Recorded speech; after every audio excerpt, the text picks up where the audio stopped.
Welcome to our Paramotor Nation. Paramotor Nation is sponsored by Lone Star Paramotor.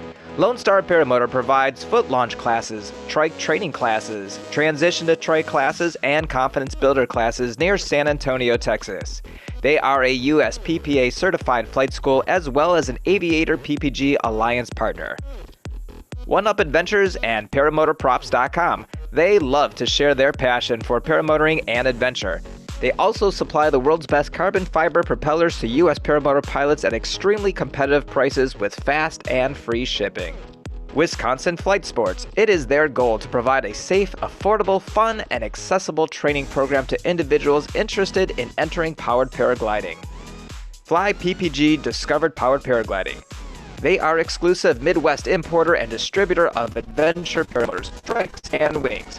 All of their training is done on their private, highly manicured airfield located on a 48-acre farm.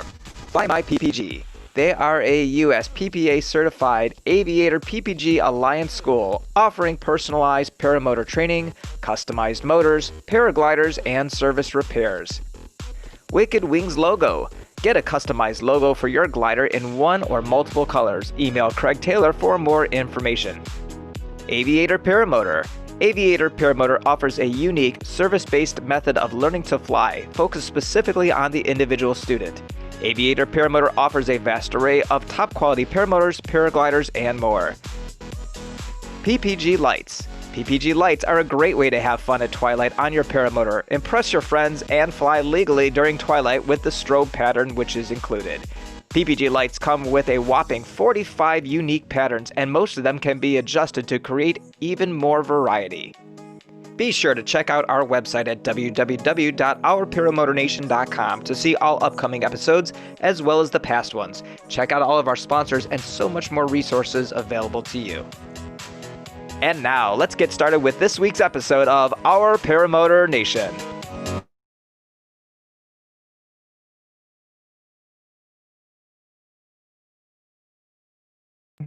There we go. Hey. How's everybody doing tonight? Good? I hope you're doing good. Welcome to Our Paramotor Nation. Oh, look, trike flyers here. I thought you were washed away by a hurricane today. Not so. Right? Not quite yet. You can't take it. I heard a good joke today. I was thinking about you. You know, a guy and his friends walks into a bar and says, "I'll take a Corona and 2 hurricanes. How much would that be?" And the bartender said, "2020, please." Well, thankfully, I'm not in the path of the actual hurricane strength, but we're going to get hit with the remnants. Yeah. So I have been busy for the past 2 days cleaning up the property and dealing with a bunch of other stuff too. So I will, however, probably not be here this week because if Louisiana gets hit like they did back, I think it was Sandy, I'll be heading down there with my boat and doing the Redneck Navy thing. So that's really nice of you. That's amazing of you. So good for you. So we may not have a Friday night. We may not have next Wednesday night. If I'm going to be training with One Up Adventures, Travis Burns, getting my tandem exemption and trainer certificate, which don't worry, I'm not going to be training anybody, but I'm going to be learning to fly tandem. I did actually get my Flash Cruiser today, but Ozone is way backed up. So it's going to be a while before I get my tandem. A way while, like hopefully this year. But it's pretty cold the first time I go up in a tandem with the family, but most of it's here. So we're excited about that. How does that feel real quick? How does it feel on your back? The rider? Yeah. It feels great. The motor. Oh yeah. It didn't feel that much heavier. No, it's fine. It was sweet. Fine. So next week we may or may not have a show. We'll just stay tuned for that. The week after that, we did have to shuffle a little bit around. Was supposed to originally be Jeff Goyne on the 9th, but Jeff Goyne's going to be coming in the week after that on the 16th to talk about his new edition of the Powered Paragliding Bible. So that'll be on the 16th. And on the 9th, we've got Jonathan Cohn. You know who Jonathan Cohn is, Dave? Do not. Oh, yeah. Oh, by the way, we have 3 Daves on tonight. So Doctor. That said, I got a question for Dave. We're all screwed. Okay. So it's Wolf, Purdin, and we're going to get to you in a second, Dave Purdin and or Dave Ruff. Jonathan Cohn. Anybody in the chat? No, I don't know if anybody knows. Jonathan Cohn works for APCO Wings. So we're going to be hearing from him. He's going to be coming on. It's going to be 4 a.m. He's going to be coming live from Israel. on the 9th. So another great wing to introduce. I think it's the oldest wing company, glider company. Well, Dave would probably know better than us. I'm actually fixing to test fly an APCO here and probably, I don't know, the wing came in, so it's going to depend on when we can fly. Yeah, so that'll be the 9th. So those are the shows that are coming up. And we do have one more person, PPG Gorilla. Hold on. PPG Gorilla, you there? Oh, he's not here. He's not here. But thank Hey guys. for filling in for him tonight. Hey guys and gals, what's up? We got a great show for you tonight. Looks like they got me filling in for Rick Davies again. So here I am. Last minute, I promise, man. He was supposed to be here, and thank you for joining us again. You know, I We can need always to be here have- for you. We need to have Rittman run this coming Wednesday show. Could be. Trial by fire. Last thing before we get to Mr. Dave Purdin. In my hand here, this is what it is. This is one of the longest windsocks I have ever seen. I think it's about 16 feet long. I really do. We counted. I always wanted one of them. Yeah, this is from Discovered Powered Paragliding. Fly PPG. This is Michael Mixer. Thank you, Michael. He's one of our sponsors, and he donated this to the show. So if you win this one, you can proudly go out to the next fly-in and say, "I've got the biggest one, guys," and you won't be lying about it. Look at it; it's still going, still going, still going. What a great, gift! The longest windsock. We have Dave Purdin here, and I'm very excited to have Dave on the show. Dave has been flying probably longer than most of us have even heard about powered paragliding, right, men? Probably 20, 21 years, 22. I want to, before we start talking about the flying, which is what a lot of people are here, this is going to be a very big flying. Dave, do you remember how many, I was excited last year to be at my first Dave Purdin fly-in. How many people attended? How many pilots were there? I know there was a lot of spectators too, but how many pilots? I think the final count was about 105.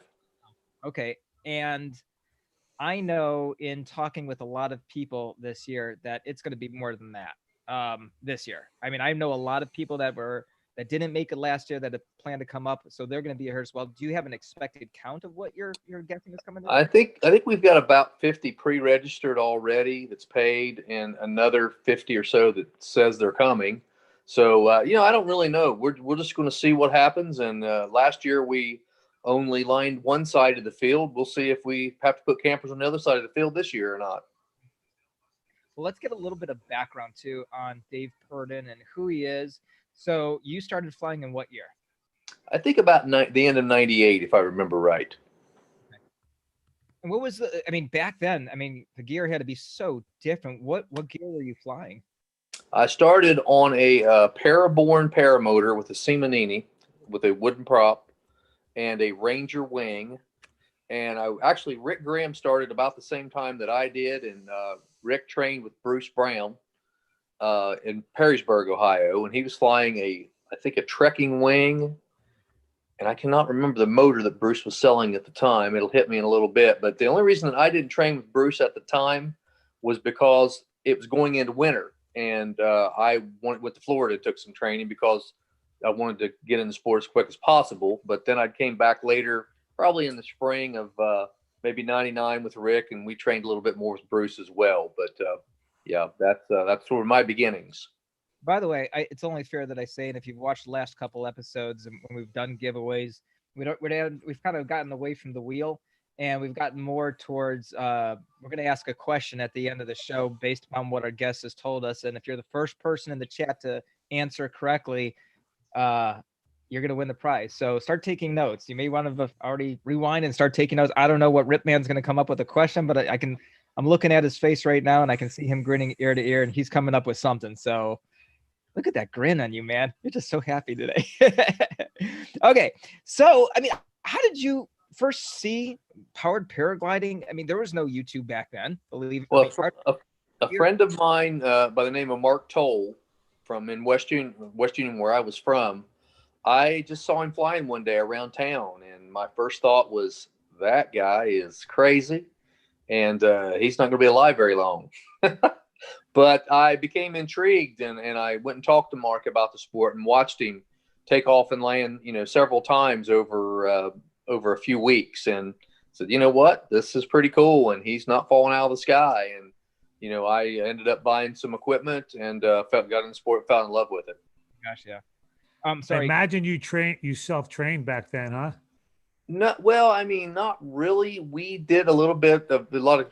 There were trainers. I mean, Bruce Brown was training. He was probably the biggest one in the Midwest. Eric DeFore, of course, was in Florida, or maybe in Canada at the time. I'm not sure exactly where Eric was training then, but we definitely tried to talk everyone into going and getting good training, and still do today, of course. Forget the self-training nonsense. But it's evolved a lot. The equipment's got a lot better, a lot lighter. The wings are much more efficient now. Of course, it's like anything, but I'm just still as in love with the sport as I was all those years ago. That's good. I'm going to think real quickly. Crazy Uncle Bob, he's a weekly supporter of the show. Thank you for that donation, Crazy Uncle Bob. So you've actually, I mean, you mentioned Eric, but then you see all these other big YouTuber people. Well, you don't watch much YouTube, do you? Some. Okay. But so you've really just watched all these people, the Tuckers, and even some of the trainers out there, the people that have been around for a while, like your Dells and your Kurt Fisters and the Aviators coming in. So you've seen all these guys come in, and oh yeah. So what I guess so. You've been flying for a while. When did you start the flying? The very first Dave Purdin flying. I mean, why do it?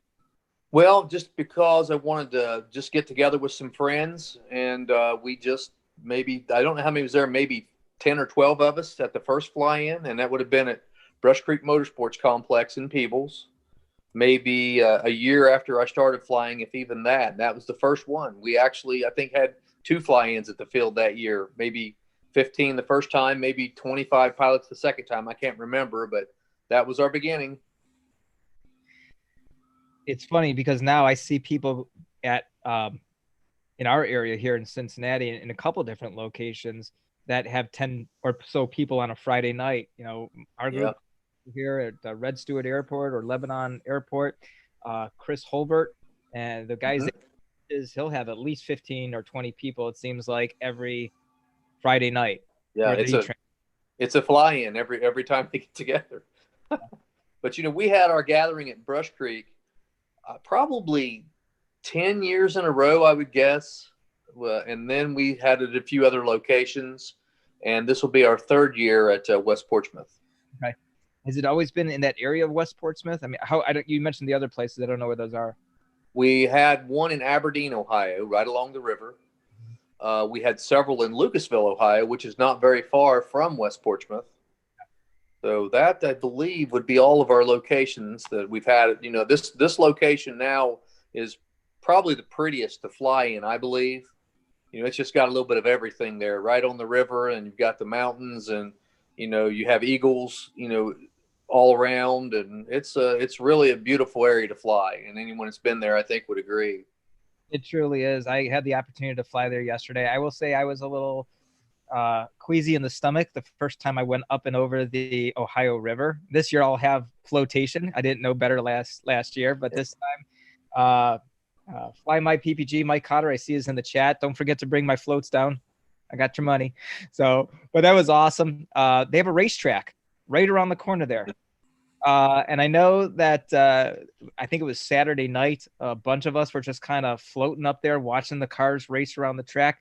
But I know there's some, Amy, your wife, had mentioned to me that there's some concern about that, or that they didn't want us just coming, making sure that we're not coming directly over. Do you want to talk about that for a second? Well, I mean, it's just like, just go high. They really can't control us going over top of the racetrack. If you're going over at 800 or 900 feet, let's face it, that's not really a problem. But I think last year it was so busy. Their races were, and I don't know how many, pilots were there and how low they were over the track. But we had an officer come out and discuss it with us. But everything was okay. It's like everything. Just fly respectful, and don't do anything to bring any negative light to us. We don't need it. We had one incident of someone flying underneath the bridge last year, and it just just use good judgment. Just follow 103 and just be smart, have fun. Don't fly low over the water, and especially if you don't have flotation, just use good judgment. And we want everybody safe and having a real good time. Funny, I don't know if Amy shared this with you. We had a conversation, and she said, someone was flying under the bridge, which I didn't know about. I had heard someone that actually foot dragged a barge on the Ohio River. Oh my gosh, I didn't hear about that. That's what I heard. And then she says, and someone actually flew between the goalposts. I said, I'm sorry. Yeah, that's brought that up because we have to, avoid the high school, and It was the practice field. but there's also a water park that's over there as well, and we just kind of give that area some respect and fly high over it. We just don't get too low over any of that area. We're good, at the field. Now there's also a RC field that connects directly with the back of the park, and it's okay to fly over that low. If no one's there with their RCs, if they have their planes, then we want to give them respect and stay off of their field. They're good enough guys. They're, easy enough to get along with, but we're just going to give them their space. If they're there, they may not be there at all for the entire weekend. You just never know for sure. But if you do see them, just, avoid that area. I want to talk about some of the preparation. So typically at fly-ins, fly-in is announced that it's going to be Thursday through Sunday. This one's going to be Friday through Monday. And even when a fly-in is announced that it's going to be a Thursday through Friday, you got people showing up on Monday and Tuesday and Wednesday. So tell us about what the rules are for this year and why. Well, our situation, there's activities that go on at that field. There's soccer, and there's a lot of activities that are there. But what my agreement is this year is I'm going to open up the gate Thursday morning at about 8:30, 9 o'clock. And if anyone's coming in, our insurance is going to cover from Thursday through Monday. And that's the period that you actually can fly. Yeah, the flying really doesn't kick off till Friday, but if the weather's good, sign your waiver, go have fun. But then we'll need to be off the field, Monday evening, so that they can get things cleaned up. It's really nice because all the fly-ins that I've ever had, most of them, I should say, we've always mowed for days in preparation. I'm back, but the preparation of everything, it just takes so long. And these guys, they roll out the red carpet for us. They have it manicured. They pick up our trash. They just do a great job for us. The work is. A lot of the work's removed, and we really appreciate what they do for us. So a couple other things that I'll point out if you're bringing an RV. I learned this I was up in Michigan a couple weeks ago, and this was for the Walter RC fly-in, and it was posted that it was a dry fly-in. So I thought that meant don't bring any alcohol. I was very wrong, but dry meaning that there's no power hookup for RVs, and that's the case here, correct? That is correct. Now, there is a water spigot there that I think if you have to fill your cans up, you can. But yeah, it's dry camping, so you're welcome to come, but you'll need a generator, or you won't have any power source there. And we're going to be I'll be there help get all this lined up when everybody's rolling in. But we're going to park. Anybody that was there last year know we parked all the campers parallel to try to fit everybody in. So it'll be a little bit tight on that front, but it's a big field and plenty of room to spread out and launch, side by side as far as that's concerned. Parking horizontal and vertical to the field. You want everybody parked vertically, correct? Yes. We'll be pulling in, and a lot of the people, were there last year, so they know exactly the way it was set up. It'll be the same way again this year, but we'll be there to help get all that taken care of as you're pulling in, get you pre-registered so you can fly as soon as you like as well. Now, I got a question. If you want everybody to park vertically, I understand small cars getting them vertical, but those big old buses, man, that takes a lot of people to do, right? Well, it's a big, big field. I don't know how many acres it is, but we got plenty of room for that. Hey guys, don't forget too, if you're in the chat tonight, feel free to ask any questions that you have of Dave. Dave and John will both be getting those questions and asking them for you on your behalf. All right. So there's this little thing called COVID-19, or some like to refer to as the China virus. What precautions are we taking this year? And by the way, again, thank you, James Sutherland, for that donation to the show. I appreciate it. Charlie Soap, big supporter of Resurgence PPG. Thank you. What are we doing for COVID-19 to keep us all safe here at this fly-in? Well, for starters, we have 3 porta johns coming, and of course, everybody's welcome to use the porta johns. But if you have your own facility to use, I would highly recommend being as safe as you can. Where we have a few cases of hand sanitizer coming as well. We'll try to do our social distancing just like we've been explained to do. You will definitely need a mask if you're going into the town of Portsmouth to eat or whatever you choose to do there, because that's sort of mandatory at this time. So it's just sort of the same thing you're doing at home. Just do it at the field, and respect people that are around you and their boundaries, and wear your mask. As much as I'm not the mask police. I'm not real big on a lot of fly-in rules like some places are. I just want everybody to be safe and make good decisions. Sounds great. There was a question I just saw pop up. Russ Duker, thanks for joining. I hope I pronounced your name right, and thanks for joining the show tonight. It says, I'm hoping to attend. Can I get in upon arrival? So Russ, if you could be a little bit more specific of what you're getting in. Dave was just mentioning that the gate opens around 8:30 on Thursday. So as soon as you get in, come on, park and get your waiver signed. If you haven't already paid, pay.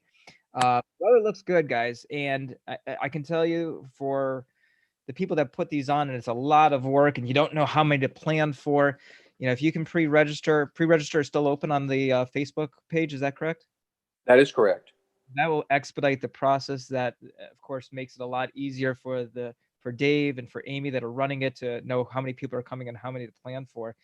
A lot of people think I can go ahead and set up a fly-in. At one point I thought I could do, and then I realized this is a hell of a lot of work that you guys put on. But one thing you just mentioned a few moments ago is insurance. And that's something I don't think people think about, is how much does insurance cost? What's the process of getting insurance for a fly-in? Because God forbid there's an accident, someone gets hurt, and they could sue you. So yeah, the waivers are I've researched some waivers over the years, and the waivers that we use are very good, and we've never had any incidents. I know there's been other fly-ins that have, as far as lawsuits and different things, but we've never had any problems ever. But the reason that we have the insurance is the city of Portsmouth requests the insurance for this field. All the places we've ever been in the past, the waiver was good enough. It's very, very clear. You are the one that's flying. You are the one. You're taking your own risks, and majority of the people in our sport are not out to be suing people. They understand what they're doing. But in this case, it's a pretty pricey policy that we have to pay for every year to have this event, this location. That's what they requested, and it's okay. This fly-in started off pretty small years ago. It's progressed and grown and grown and grown. Last year was your biggest attendance, correct? Yeah, that's great. I think I had an 85 area a couple of years. I mean, we probably averaged 50 or better in years gone by, all our different locations. Good sized field, but I'll tell you, even with 110 pilots last year, there was times I was like, this thing is filling up fast. Yeah. Really.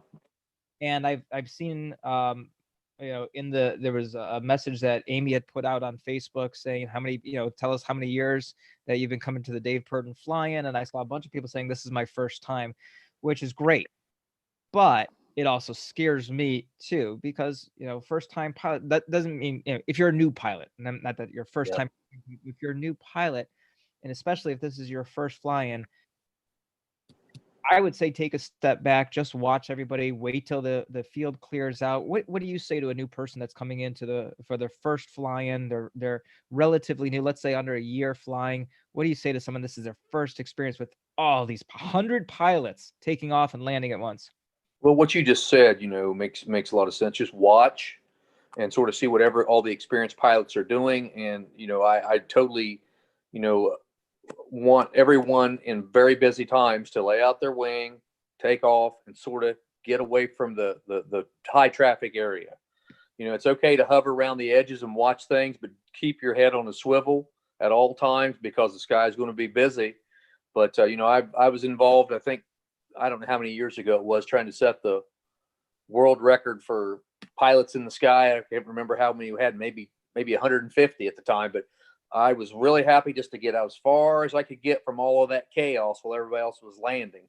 So it's just a matter of, picking your spot, coming back in when it's clear, and definitely, keep your head on a swivel at all times. It will be busy. when John, you may want to be the one that answers this question, or John, can you talk a little bit, or I can, if you don't want to, about what caused the mid-air collision at Palm Bay this past year? Because that's something to really for us to think about. You're on mute, John. I only heard a little bit about that. I think one guy was coming into land and another guy was coming across his path, but I don't know too much about it. I wasn't at that end of the field. But to add to what Dave was saying, when you come in and land, gather up your wing and get out of the way so the next guy can do the same thing. Because when it's busy and it's a tight area, people are going to need that little space to drop in and land. So. Yeah, it was pretty much a crisscross. One person was coming straight in, the other person was coming across to land, and they just collided. It was probably about 20 or 30 feet above ground level. What Dave was just saying was makes really good sense. Keep your head in a swivel, look in all directions. Well, let's keep your head in a swivel. Pick your spot and get to it. And don't come across the pattern. Follow the pattern. Look around, see where everybody else is going. And then once you land, grab your stuff and get the heck off the field as quickly as possible. If I could add a piece of advice too from the fly-ins I've been at, is as people are setting up, you're going to notice they'll set up, they'll start setting up and backing up. When you are getting ready, after you've done your engine run up and you're fixing to take off, if you got people behind you, clear behind you, clear the sky before you pull that wing up. Because a lot of times people behind you are taking off and you're going to start taking off and you're going to cross paths. One of you at best is going to get prop washed. At worst, you guys are going to collide. So make sure when you're getting ready to go ahead and pull that wing and go, look behind you, clear the area, look everywhere. Absolutely. Yeah. Tulo just put in here, I heard your first fly-in is the best time to try to barrel roll and show off your mad acro skills. There you go. No, that is not. No one gives a crap. No one gives a crap unless you are JP Tulo. Then yes, we all want to see that. That's true. Now get the F up and get the F out, right? Absolutely. Be a dick and get the F up and get the F out. There's a lot of places to fly. There's a lot of beautiful places to fly. But Dave, can you talk about one of the challenges, I'll say, of the field last year, especially when the wind was coming out of the east and you've got these foothill mountains where the wind is kind of rolling and kind of getting a little crazy there. You can get in some rotor conditions, depending on what kind of winds are coming off of them. Depends on the direction of the wind, as you said. Mainly though, and if it's good conditions as the forecast is showing as of now, light wind conditions, mornings and evenings, we really won't have too much of that to contend with. But, if it gets a little higher winds and because last year we had some, inclement weather, as you guys remember, we were having to fly in some conditions that maybe we really didn't want to go up in. But if you sit around and fly in for a while and you don't get a fly, you get antsy. And then you start saying, you know what, this doesn't look too bad. Let's just go ahead and go. Then you get up in some, some rowdy air, and it's just let's just pray for really good weather and a lot of flying. Hopefully everybody gets burned about 15 gallons of gas. I was guilty of what you said though last year. I remember I was flying back and in the rain. It was raining and there was a lot of the rain last year. And there's so many great places to fly, east and west especially. I know there's a little kind of river over there past the bridge, past the track. Yeah. That was real wide open fields, which is great. And I know a lot of the people, I didn't do this, but went to the west. There was a lot of open field there too, a lot of miles, correct? Yeah, and you can't really get lost with the river. So you can just fly as far as you like and just follow it right back. I'll be giving everyone, like last year, gets an armband with my cell phone number on it. That's so and I've told that to other fly-in creators, managers. I stole that from the air hogs, so that works out pretty well. Great idea. Everybody's got it. So say that again. My cell phone number, you'll have it on a wristband, and that wristband sort of shows that you signed your waiver as well. But if you go down in the beans or whatever your situation is, you can call and we'll retrieve you. We had several retrievals last year, so we'll try to hopefully keep those at a minimum. But we know we are flying 2-stroke motors, so let's keep that in mind all the time too when you're thinking about making some sketchy decisions low over water or low over whatever you're flying. So just be smart. Yeah. If you're tuning in right now, we're talking with Dave Purdin about the Dave Purdin fly-in. This is year 21. It's in West Portsmouth, Ohio, which is in the southeast corner of Ohio, right along the Ohio River. Beautiful fly-in with a lot of the fly-ins being canceled this year, this one is staying, and it looks like it's going to go off, and doesn't look like there's going to be any issues. And I know that the big shocker was the one up in Erie, Pennsylvania. I believe that was the Hillbilly Fly-In. Mm-hmm. Yeah, and that Jeff Winters. That was about 2 weeks ago, and it was kind of heartbreaking. But a lot. That's why personally, another reason I'm expecting a lot of people to turn out for this one, because everybody's itching to have a fly-in, and it's a great weekend to do it. Labor Day weekend. I mean, I don't think the Jerry Lewis telethon's on anymore. So what else are you gonna do? Yeah, I picked that. We didn't used to have it on Labor Day weekend, but I think maybe 8 or 9 years ago we changed to that date because just to steal that Monday, I thought, why not? Let's get an extra day for the fly-in here. I see the Flying Daughtries are in the chat, and I got to meet them last year, and I'm kind of bummed out. They said they're not going to be able to make it this year. But speaking of the chat, Dave and John, do we have any questions from the chat? Have you been? I put one in the comments, in the chat comment. Go ahead. I'll let you ask them. Okay, so Jared asked, it's the first time he's at a fly-in, so he's totally clueless. Will there be any people doing tandem flights? My girlfriend hasn't flown before and wants to go.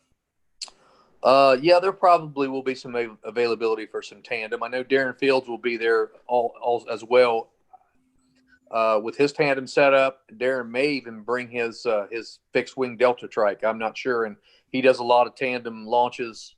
With it, he'll take people up as well. So there should be an opportunity for some people to get a fly. They just signed their exemption, their waiver, and they should be able to get up as well. Now, I don't want to say anybody's names because I don't want to volunteer them for doing tandem flights, but I do know of at least 3 other people that will be there with tandems that may offer to do tandem flights. I guess I would be able to do it, but I just don't have a glider. So, and I don't think anybody wants me to take them up anyways. So, but yes, what else? Ripa, Dave, other questions?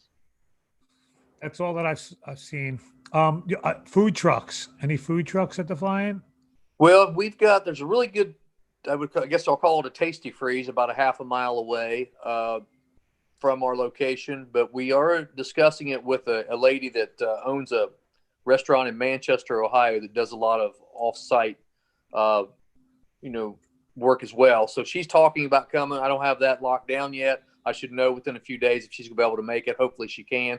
But if not, there is that Tasty Freeze, and there's a lot of good places to eat within just a few miles in Portsmouth. Good stuff. Yeah, always food trucks do well, I think, maybe for a few hours in the morning or at a lunch hour. And that's what we told her was morning and lunch, and everybody go do their own thing for their dinner. So hopefully she can make it, and I will post that on the 21st, flight or what we have there on Facebook if she's able to come. Dave, did you say the dates for the flying? The dates? What were the dates? Is it September 4th through the 7th? I want to say. I'm pretty sure that's Thursday the 4 official date. Thursday to Sunday. Yeah, Friday through Monday. But whoever arrives on Thursday can fly. It's a week from Friday. A week from Friday it begins. Yes. Just wanted to clarify that for everybody. I think a lot of people look for things to do when they go to a fly-in. Sometimes we just sit around and hang out and talk, and other people look for things to do.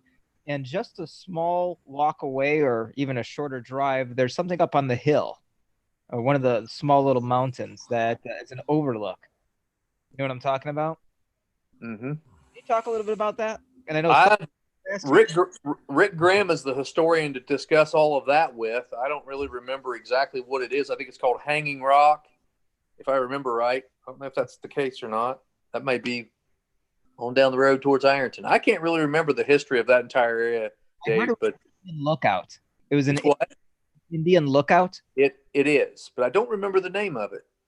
So but what I'm talking about is you can drive it's maybe about a 2-minute drive, if that, maybe a 10-minute. Yeah.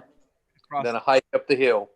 And you can hike up so there's a place to park at the bottom, and then you can hike up the hill, and it's probably about a 15-20-minute hike up, I would guess. And it's all through the woods. There's a trail back there, and it comes out onto this overlook over the river, actually probably over the fly-in too, I'm sure. And yeah. It was an Indian lookout for settlers coming over the river. That sounds right. But I just don't know enough about that history to really tell you. I just go there and fly, and Rick Grimm needs to bring me up to speed on that. So yeah, that's a pretty cool thing to do as well. What else? Any other things we should know? I mean, we're 35 minutes into the show. I think I've pretty much asked everything that I could about the flying. We can talk a little bit more about your background if you'd like. Because I mean, here's the thing, and if anybody else has any questions, fire them at us in the chat. Dave and Ripa, if you have any questions, looks like Ripa. There's 3 questions in the chat if you want to ask them, David. I don't have my chat up, so go ahead. Okay. So John Rivera wants to know, what does he think Paramotors will be like in 20 years? Oh my gosh. Wow, what a question. All electric, right? I would imagine it's going that route. Maybe very light 4-strokes. I really don't know. That's what I'm hoping. Light, high power 4-stroke. If you think back 20 years prior, I mean, look where you came from. I mean, yeah, everything weighed about 100 pounds, and that's what we went to the sky. And as long as we could launch it, yeah. You know, what was the glide ratio on those wings back then?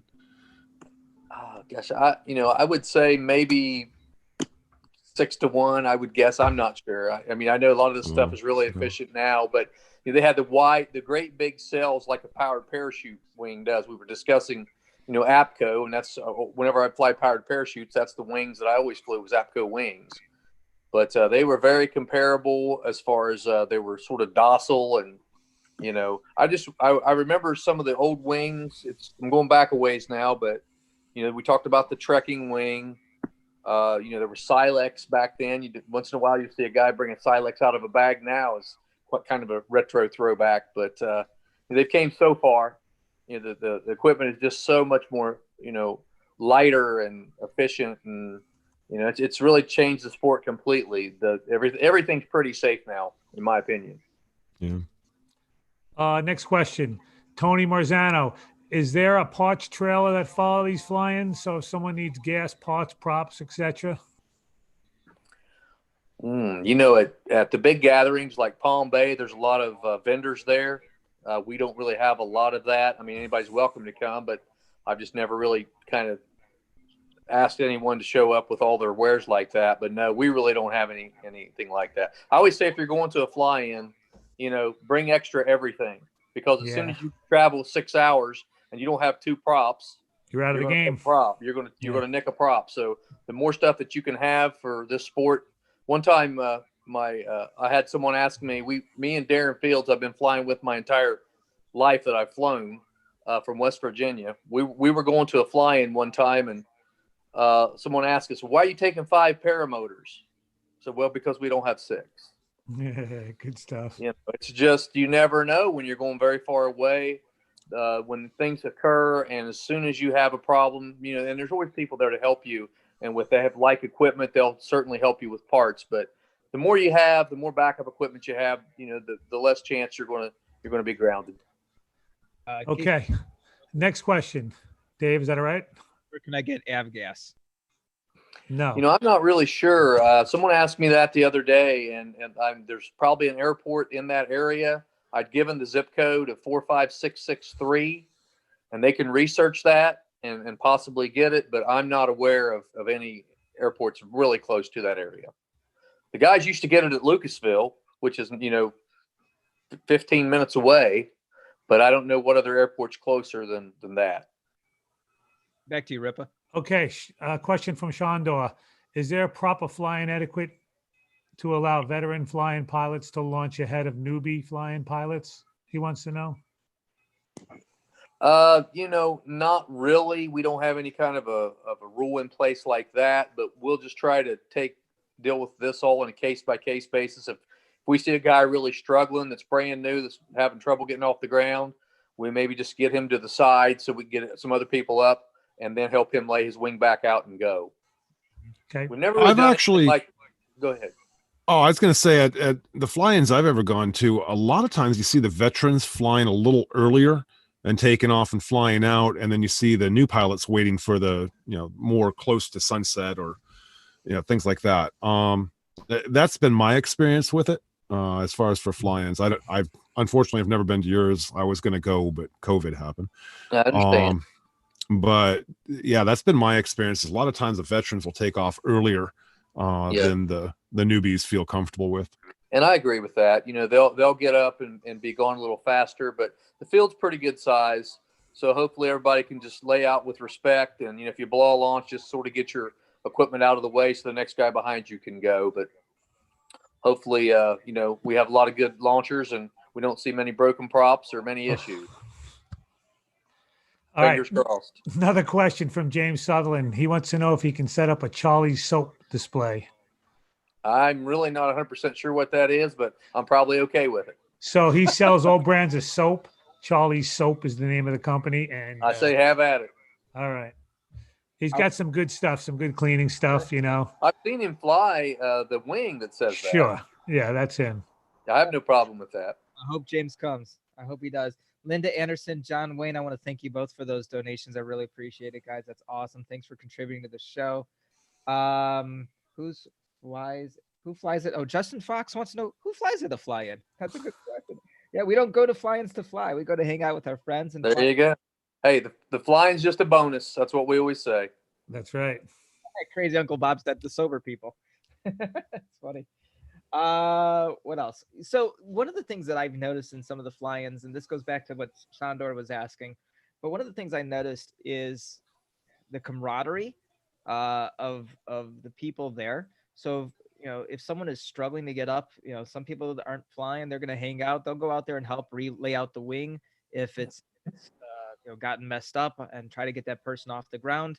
I've seen people out there after they've landed, rushing out to the field to help people get, as soon as they land, to gather up their gear and help them get off the field, which is great because that makes more room for more pilots to safely land. So keep that in mind, not just at this fly-in, but any fly-in, that the more that you can help out, not only is it going to help those pilots, the pilots that are landing, the pilots that just landed, but it also helps your camaraderie as well. Yeah. I think 99% of any of the fly-ins I've ever been to, and I've probably been to 200 of them, I don't know. But you see so much of that. Everyone's always so willing to help each other in all situations. And, paramotor pilots, parachute pilots, I mean, they're just, in my opinion, they're just great people. And that's something else too, everybody, has hopefully had good training that's coming and is going to practice, a lot of good judgment, but, keep in mind pre-flight, check everything, make sure your gas cap lids are on good. Make sure, just check your stuff over well before you go to the sky. A few other questions just came in, and these are things I was thinking about as well. Is there any plan? Let me ask the questions as well, but is there any plan for extracurricular activities, or are those things that are just the people that show up are going to have to put on? And the question comes from Mike Cotter of Fly My PPG said, can we do one wheel races? And then another person asked if we could, if there's going to be any pylons. And I know last year, Chris Holbert of Predator Paramotor, he brought some pylons. What do you know of that? What is there anything organized, or is that kind of just do it as you get there? I have no problem with the guys doing the one wheel races if they like. That sounds fun to me. I say bring them on. As far as the pylons are concerned, I don't have any problem at all with those being put up. If the guys want to fly around them, I'm just asking them to use really good judgment. We don't want to have a race. We just can, fly around and enjoy, but we want to be really careful. Justin Fox says, if we have one wheel races, we got to have an ambulance nearby. Well, there you go. I tell you, everyone I know who rode them has broken a bone. It's the craziest thing. I just want to say that Dave Wolf is undefeated in trike drag racing as of Swanee last year. So never won a race. I've been he launched that thing. Yeah, he was airborne without a wing. Yep. We used to have powered parachute races with 65 horse Rotax and 100 horse. Wow. And it's a little silly. They say, how fast will they go? I say, well, 65 mile an hour or until you flip. I'm not sure which. So really bad decision there. Don't want to do that. Faster than you want to go. Yeah. Take you further than you ever wanted to go, for sure. So we'll try to use good judgment in that area. Kyle Mooney proved that a Thor 250 is faster than a Fresh Breeze Monster. So there you go. From the trike races, but that the Fresh Breeze can get off the ground without a glider. We did learn that. Like we always said, everything in this sport gets you hurt on the ground. Any issue with doing the one wheel races at 2 a.m? Because that's when the freaks come out. Only if beer is involved. There you go. Anything else, guys? Any else from the chat?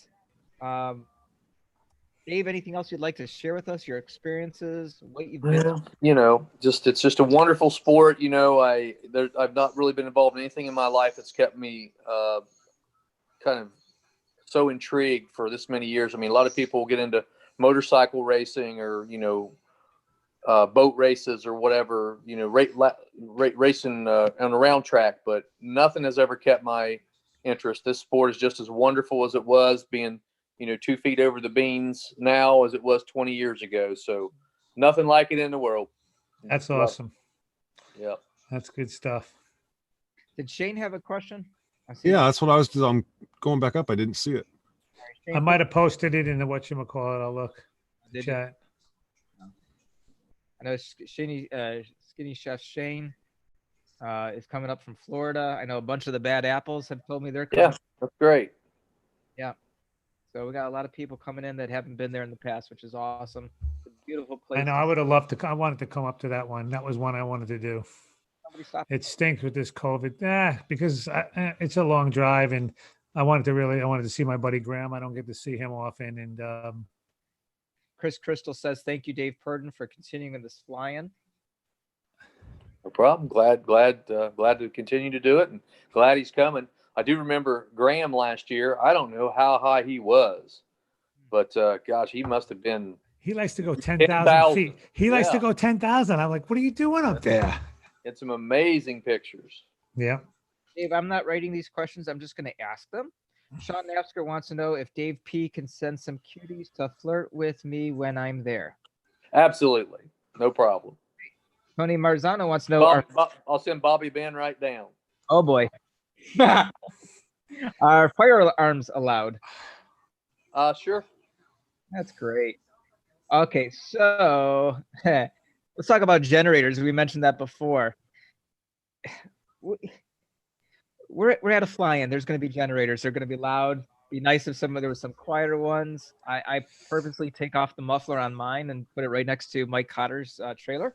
Yeah, he does. So just because. I don't really have a generator rule. Just, you know, it's all about respect, but there's no 11 o'clock. You got to turn them off or anything like that. Just be respectful. The road that comes in, and then you've got those wooden posts that stick up, and everybody parks on the inside, and then that road is on the outside. Are we able to take long extension cords, put them where people can drive over our extension cords? There's nothing wrong with that. A lot of people did that last year. That's perfectly fine. Kind of nice. That's a nice little courtesy. But with that being said, I'll still take mine and put it right next to Mike Cotter's trailer. Poor Mike Cotter. What I missed. Congratulations. Vehicles. That's awesome. Is there any fly-ins that have gone on longer than that? Is there any what?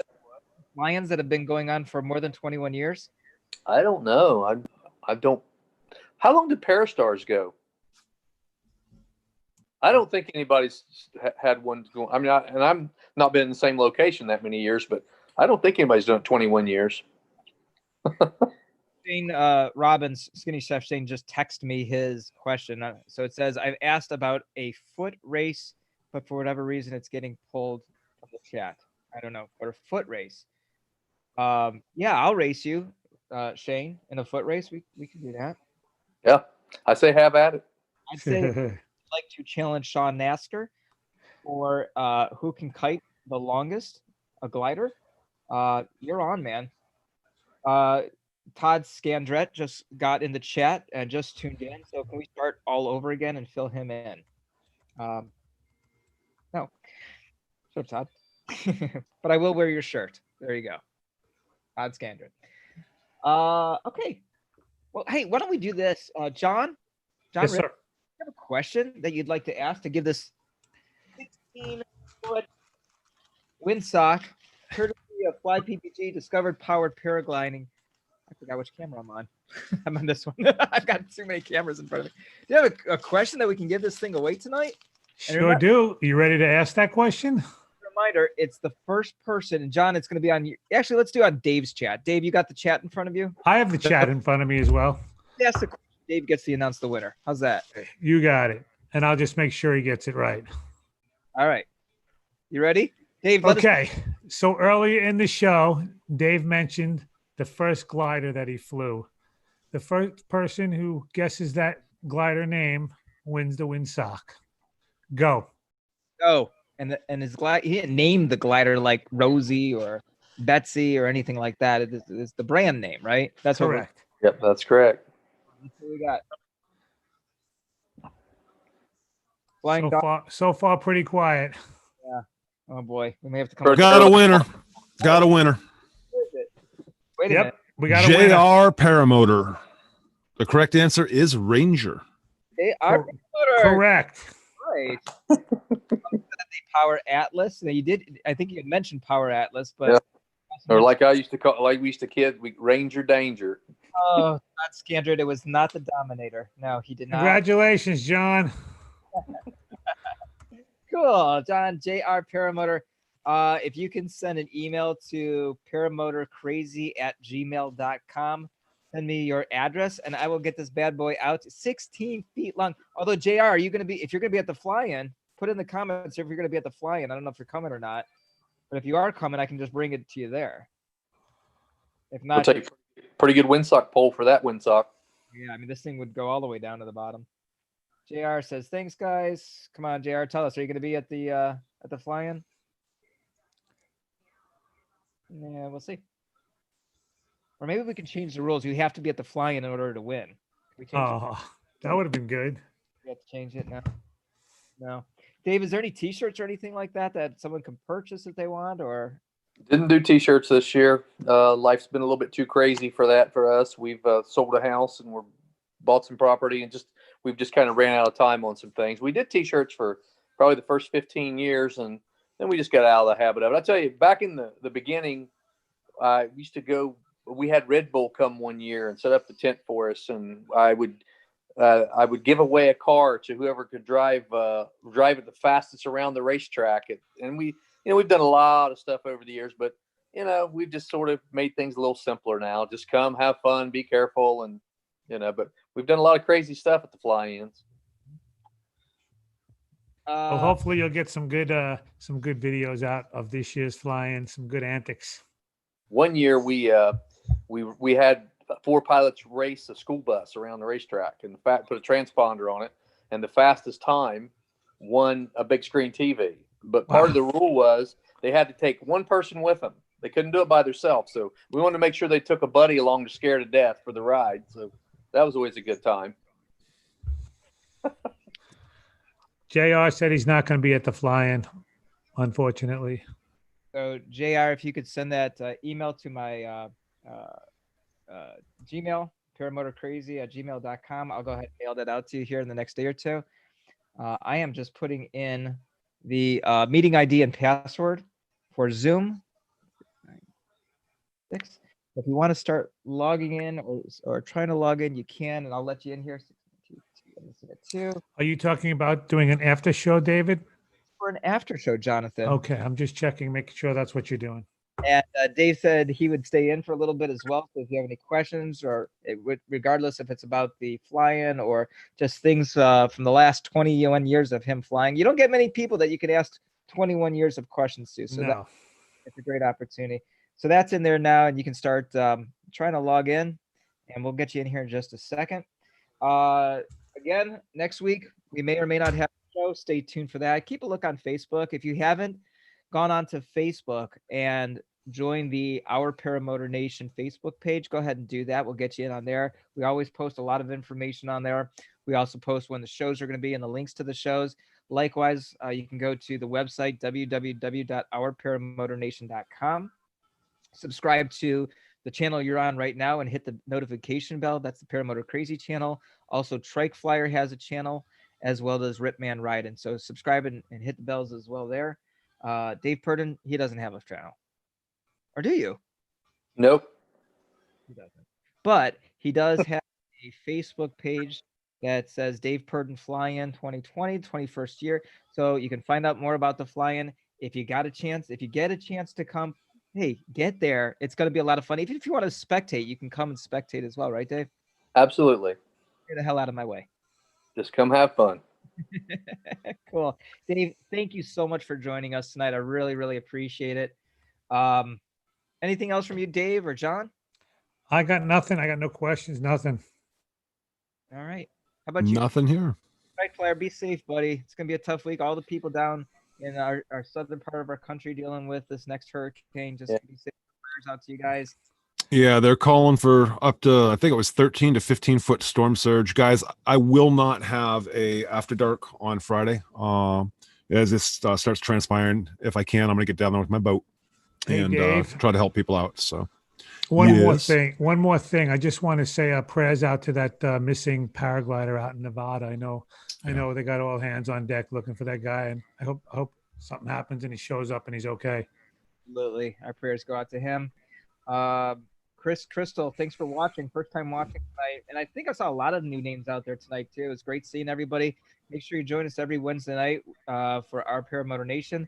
Thursday night, you've got Paragliding Talk. And I know there's a couple other shows out there on Monday night.